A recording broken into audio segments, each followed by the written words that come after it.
سامنے روڈریک کی 1,00,000 فوج کھڑی تھی اور یہ اپنے 7,000 سپاہیوں کے ساتھ اسپین کی ساحلی پٹی پر پہنچ گیا۔ بعد میں ساحلی پٹی کو جبل طارق یا جبرالٹر کہا جانے لگا۔ اس نے ساحل پر اترتے ساتھ ہی اپنے سپاہیوں کو حکم دیا کہ کشتیوں کو آگ لگا دی جائے۔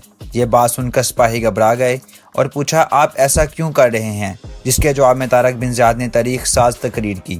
انہوں نے اپنے جوانوں سے مخاطب ہو کر کہا، ہمارے سامنے دشمن کی 1,00,000 فوج ہے اور ہمارے پیچھے سمندر۔ بچ نکلنے کو کوئی راستہ نہیں ہے۔ ہمارے پاس اب ایک ہی آپشن ہے، یا تو ہم اس فوج کو شکست دیں یا پھر شہید ہو جائیں۔ طارق بن زیاد کی اس تقریر نے سپاہیوں کے حوصلے بلند کر دیے اور وہ دشمن کی ایک بڑی فوج کے سامنے ڈٹ گئے۔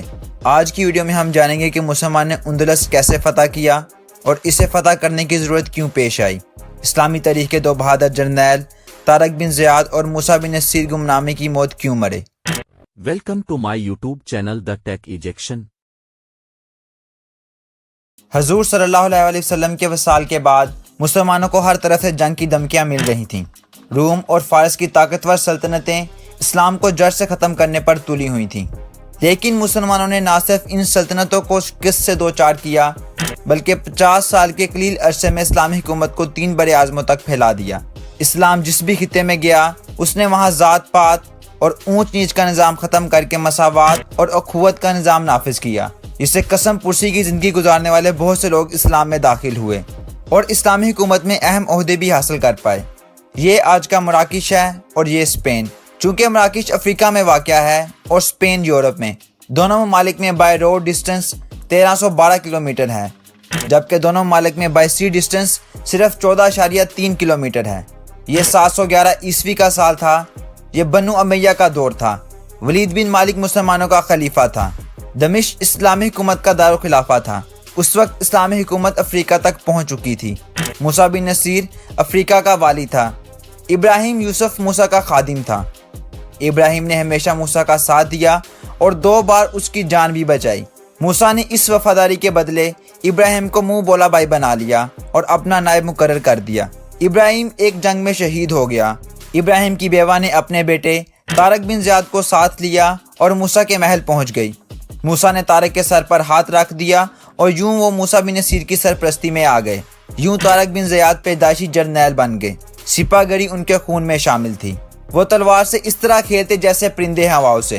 وہ بلا کے ذہین تھے اور ایمان اور شجاعت کی دولت ان پر فدا تھی۔ جب وہ جوان ہوئے تو انہیں مراکش کے ایک شہر کا گورنر بنا دیا گیا تھا۔ ان دنوں اسپین میں روڈریک کی حکومت تھی۔ یہ گوتھک قوم کا بادشاہ تھا۔ یہ بلا کا ظالم، لالچی اور بے راہ رو تھا۔ اس دور میں والدین اپنے بچوں کو شاہی آداب سکھانے کے لیے شاہی محلات اور درباروں میں بھیجا کرتے تھے۔ جولین روڈریک کا ایک والی تھا۔ اس کی بیٹی بھی دربار سے وابستہ تھی۔ وہ بلا کی خوبصورت تھی۔ بادشاہ اس کی خوبصورتی کو دیکھ کر بھٹک گیا۔ اس نے اسے محل میں بلایا اور بے آبرو کر دیا۔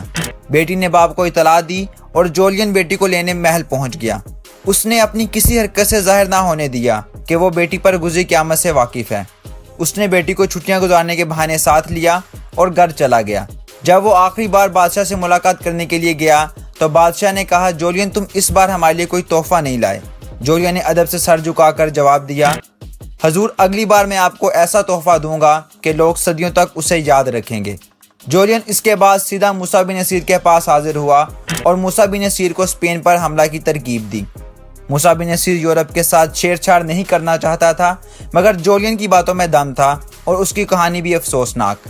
چنانچہ طارق بن زیاد نے اپنے جاسوس اسپین روانہ کیے، جنہوں نے حملے کے لیے سازگار رپورٹ دی۔ موسیٰ بن نصیر نے اپنے قابل اعتماد جرنیل طارق بن زیاد کو 7,000 سپاہیوں کے ساتھ اسپین روانہ کر دیا۔ طارق بن زیاد نے اپنے 7,000 جانشینوں کو ساتھ لیا اور سمندری رستے سے ہوتے ہوئے اسپین کے ساحل پر پہنچ گیا۔ بعد میں یہ ساحل جبل طارق یا جبرالٹر کہلایا۔ طارق بن زیاد نے یہاں کشتیاں جلا دیں اور دشمن کی 1,00,000 فوج پر ایک زبردست حملہ کیا اور انہیں بھاگنے پر مجبور کر دیا۔ یہ مسلمانوں کی بڑی فتح تھی، جس سے مسلمانوں کے حوصلے بلند ہو گئے۔ طارق بن زیاد نے اپنی فوج کو 4 ٹولیوں میں تقسیم کر دیا اور اسپین میں ہر طرف پھیل گئے۔ مسلمانوں کو اسپین کے اندرونی علاقوں میں بہت کم زحمت کا سامنا کرنا پڑا، کیونکہ اسپین کے لوگ روڈریک کے ظلم و ستم اور بھاری ٹیکسوں سے تنگ آ چکے تھے۔ اس لیے اسپین کے لوگوں نے مسلمانوں کو کھلے دل سے ویلکم کیا۔ اس مہم میں سب سے بڑی جنگ اسیجا کے مقام پر لڑی گئی اور یہاں طارق بن زیاد فتح یاب ہوئے۔ اسپین کے دارالخلافہ ٹولڈو کو بھی تھوڑی سی مزاحمت کے بعد فتح کر لیا گیا۔ اب افریقہ سے موسیٰ بن نصیر بھی مزید فوج لے کر طارق بن زیاد کے ساتھ لڑنے کے لیے پہنچ گئے۔ دونوں جرنیل چھانا بشانہ لڑے اور 2 سال سے بھی کم عرصے میں پورا اسپین اور پرتگال کا کچھ حصہ مسلمانوں نے فتح کر لیا۔ موسیٰ بن نصیر اور طارق بن زیاد پورا یورپ بھی فتح کر سکتے تھے کیونکہ ان کے سامنے ٹکنے والی کوئی بڑی طاقت موجود نہیں تھی، مگر خلیفہ ولید بن مالک سیلف سینٹر شخص تھا اور کسی اور کو کامیاب ہوتا نہیں دیکھ سکتا تھا، اس لیے انہیں خلیفہ وقت کی جانب سے دمشق واپس طلب کر لیا گیا اور دونوں سے احتساب شروع کر دیا۔ یہاں سے اسلامی دنیا کے 2 عظیم جرنیلوں کا تاریک دور شروع ہوا اور وہ گمنامی میں گر گئے۔ تاریخ اب تک بتانے سے قاصر ہے کہ ان کے ساتھ کیا ہوا، وہ کیسے فوت ہوئے اور ان کی قبریں کہاں ہیں۔ اسپین کی فتح سے اسپین میں ایک روشن دور کا آغاز ہوا۔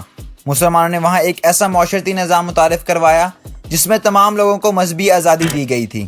اسی دوران کسی کی کوئی جائیداد ضبط نہیں کی گئی تھی اور نہ ہی کسی کی جائیداد کو نقصان پہنچایا گیا تھا۔ مسلمانوں نے ٹیکس کا ایک عمدہ نظام متعارف کروایا جس سے اسپین میں ایک نئے اور خوشحال دور کا آغاز ہوا، جس کے بعد اسپین یورپ کے لیے ایک ماڈل ملک بن گیا۔